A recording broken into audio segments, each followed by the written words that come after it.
ഈ പ്രോജക്റ്റ് ആദ്യമായിട്ട് സ്റ്റാർട്ട് ചെയ്തത് ഓൾമോസ്റ്റ് 2 കൊല്ലം മുമ്പാണ്. ഇത് 2 കൊല്ലത്തിൽ ഈ പ്രോജക്റ്റ് ഞങ്ങൾ കംപ്ലീഷൻ സ്റ്റേജിലേക്ക് കൊണ്ടുവന്നു. ഇവിടെ 250 KL വെള്ളം ഒരു ദിവസം ട്രീറ്റ് ചെയ്യപ്പെടും. സീവറേജ് വെള്ളം ഇത് സെപ്റ്റി ടാങ്കിൻ്റെ അകത്തുനിന്ന് ഞങ്ങൾ ഡിസ്ചാർജ് ചെയ്ത് അത് ടാങ്കറിൽ വഴി കണക്ട് ചെയ്ത് അത് ടാങ്കറിൽ കൊണ്ടുവന്ന് ഇവിടെ അൺലോഡ് ചെയ്ത് ഈ അൺലോഡ് ചെയ്യുന്ന വെള്ളം നമ്മുടെ പല സ്റ്റേജിലും ട്രീറ്റ് ചെയ്ത് ശുദ്ധവെള്ളവും മാന്യൂറും ആയിട്ട് മാറ്റി കൊടുക്കും. ഈ മാന്യൂർ നമ്മൾ ഹോർട്ടിക്കൾച്ചറിനും കൃഷി കാര്യങ്ങൾക്കൊക്കെ യൂസ് ചെയ്യാം.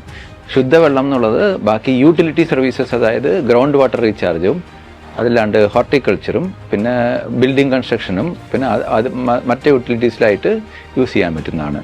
അതുകൂടാണ്ട് എന്തെങ്കിലും ഒരു ഓവർ സ്പില്ല് വരുക വെച്ചാൽ അത് ഞങ്ങൾ നാഷണൽ ഹൈവേയുടെ ഡ്രെയിനിലേക്ക് കണക്ട് ചെയ്യുന്നുണ്ട്. അതിൻ്റെ പെർമിഷനും ഞങ്ങൾക്ക് കിട്ടിയിട്ടുണ്ട്.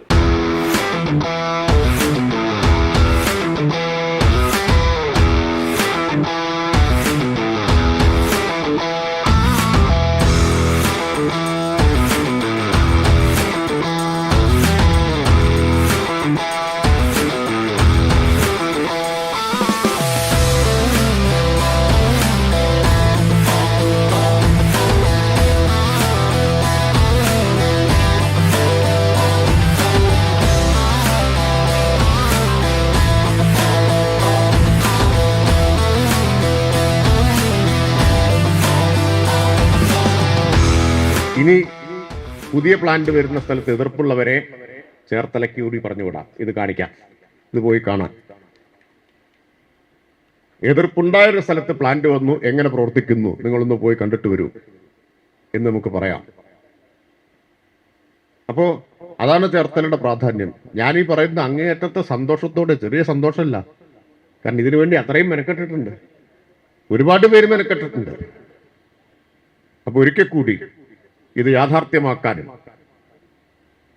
ധൈര്യമായിട്ട് മുന്നിൽ നിന്ന സഹായിച്ച തദ്ദേശ മന്ത്രി എന്ന നിലയിൽ എന്നെയും സർക്കാരിനെയും സഹായിച്ച ബഹുമാനപ്പെട്ട കൃഷിമന്ത്രിയോടും നഗരസഭാ ചെയർപേഴ്സണോടും പിന്നെ വളരെ അന്തസ്സുള്ള നിലപാടെടുത്ത തണ്ണീർമുക്കം പഞ്ചായത്തിനോടും പിന്നെ കലക്ടർ അടക്കം എല്ലാ ആളുകളോടും ഇമ്പാക്ട് കേരള തുടങ്ങിയ എല്ലാവരോടുമുള്ള നന്ദി, അതിനേക്കാൾ പ്രധാനം ചേർത്തലക്കാരോടുള്ള നന്ദിയാണ്. ഒന്നിലും നിങ്ങൾ പെട്ടുപോയില്ല എന്നതിൽ നിങ്ങളോടുള്ള നന്ദി കൂടി രേഖപ്പെടുത്തിക്കൊണ്ട് ഞാൻ എൻ്റെ വാക്കുകൾ നിർത്തുന്നു.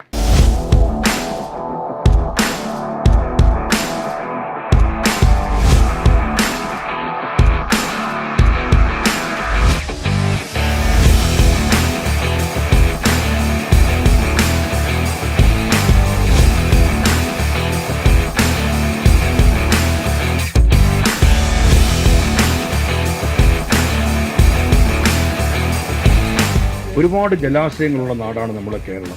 ഒരു പഠനം, ഔദ്യോഗികമായൊരു പഠനം പറഞ്ഞു 80% നമ്മുടെ ജലാശയങ്ങളും കക്കൂസ് മാലിന്യങ്ങൾ കൊണ്ട് ഇടുന്ന രീതിയിലേക്ക് എത്തുകയാണ്. അപ്പോൾ എത്ര മാരകമായൊരവസ്ഥയിലേക്കാണ് നമ്മുടെ നാട് പോകുന്നതെന്ന് ആലോചിച്ച് നോക്കുക. കോളിഫോം ബാക്ടീരിയയുടെ അതിപ്രസരം നമ്മുടെ എല്ലാ ജലാശയങ്ങളിലേക്ക് എത്തുന്ന തരത്തിലേക്ക് വന്നു. ഇവിടെയാണ് ഈ കക്കൂസ് മാലിന്യങ്ങൾ ശാസ്ത്രീയമായി സംസ്കരിക്കേണ്ടതുണ്ട്. ഒരു പ്ലാന്റ് ഉണ്ടാവുന്നില്ല എങ്കിൽ രാത്രിയുടെ മറപറ്റി വീണ്ടും ഇത് വരും. ഗുണ്ടാ സംഘങ്ങളുടെ പിന്തുണയോടെയും പിൻബലത്തോടെയും നമ്മുടെ ജലാശയങ്ങളിലേക്ക് ഇതെല്ലാം കൊണ്ടുവന്ന് തള്ളുന്നത്. ഇതിനാണ് പരിഹാരം ഉണ്ടാക്കേണ്ടത് അനിവാര്യമായിട്ട് വരുന്നത്.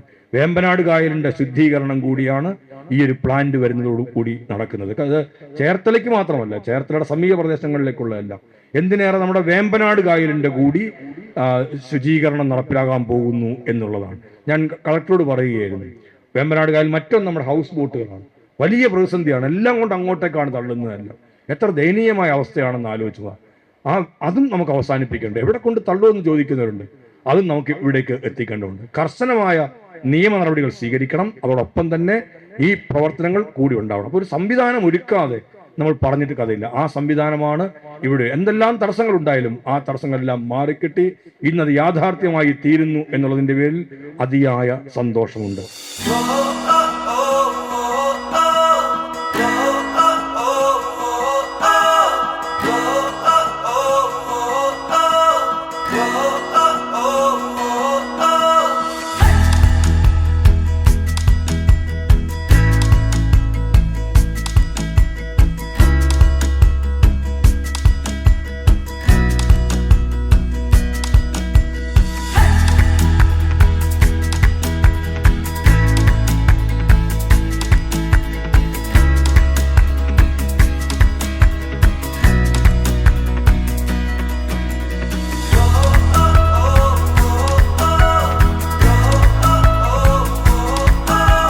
4 വർഷത്തോളം ഞങ്ങൾ ഇതിൻ്റെ പുറകിൽ നടന്നു വേണം എന്ന് നമ്മൾക്ക് പറയുവാനായിട്ട്.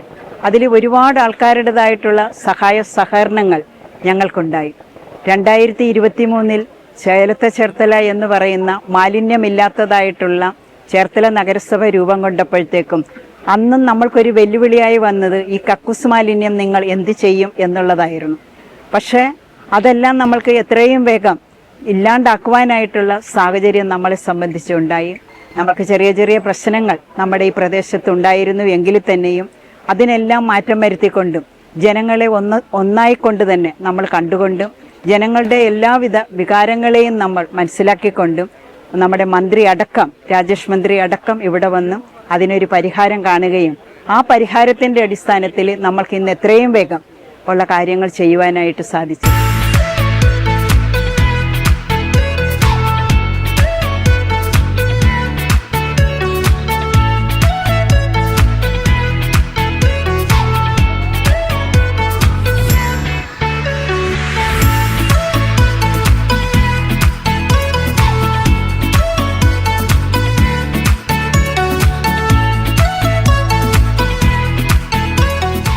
രണ്ടായിരത്തി 18-19 കാലത്ത് തുടങ്ങിയതാണ് നമ്മളുടെ FSTP plant, fecal sludge treatment plant, ശുചിമുറി മാലിന്യം സംസ്കരിക്കുന്നതിനുള്ള പ്ലാന്റ്.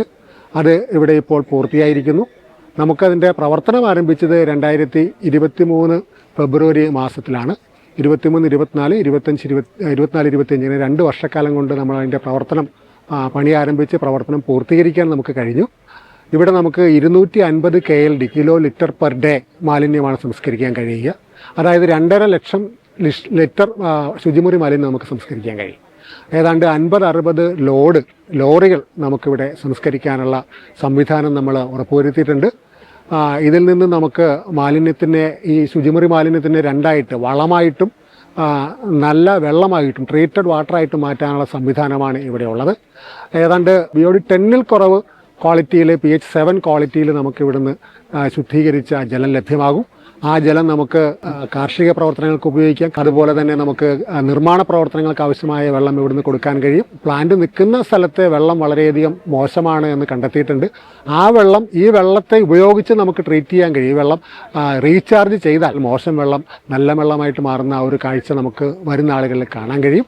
എന്തായാലും ഇത് കേരളത്തിലെ തന്നെ ഏറ്റവും വലിയ ശുചിമുറി മാലിന്യ സംസ്കരണ പ്ലാന്റാണ്.